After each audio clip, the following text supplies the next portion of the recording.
On Sunday at the cultural celebration at my church, I had the pleasure of meeting an evangelist by the name of Brother Gregory.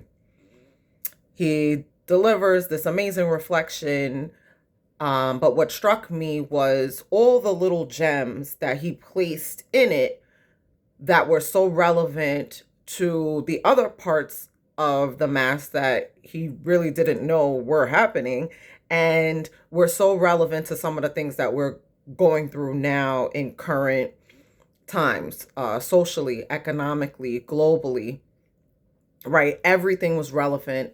Everything was perfectly timed. Everything was perfectly executed.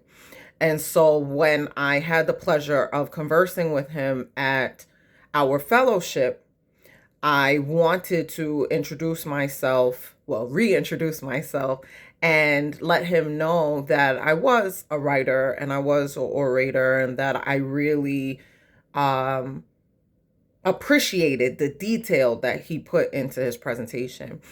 And he looks at the papers that he had in his bag that had the general outline of what he wrote. He flips to the last page where it's copywritten, flips it back, and hands it to me. I smiled and thanked him, and he said, "I know that you would appreciate this." And it resonated with me all week. Number one, because when I was an adolescent, my mother would wait for me to write maybe 10, 20 poems, and then she would have me type them out on my word processor, and we would ship it off to be copywritten. To the point where there were times where I was frustrated, like, oh, I don't feel like sitting down and typing this up.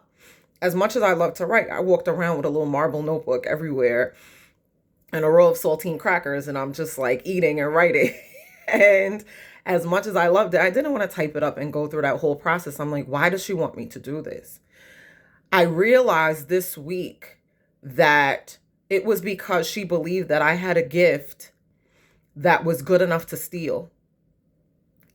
That she believed in me so much, she knew that there would be a way to quantify my talent. There would be a way to monetize my talent. If not then, maybe sometime in the future. And so she wanted to protect it.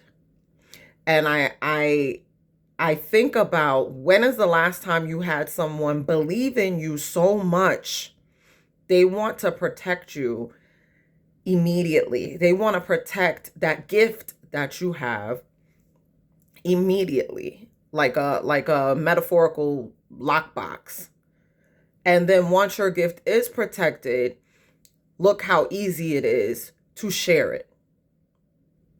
And I also wanted to share my reflection on how many of us have gifts that, because we're frustrated, we don't necessarily know what it will do for us professionally, or what it'll do for us in terms of clout, or will it get you more followers, or whatever have you, right? It may not be doing what you want it to do in a tangible way, so to speak, but it is still a gift to be shared.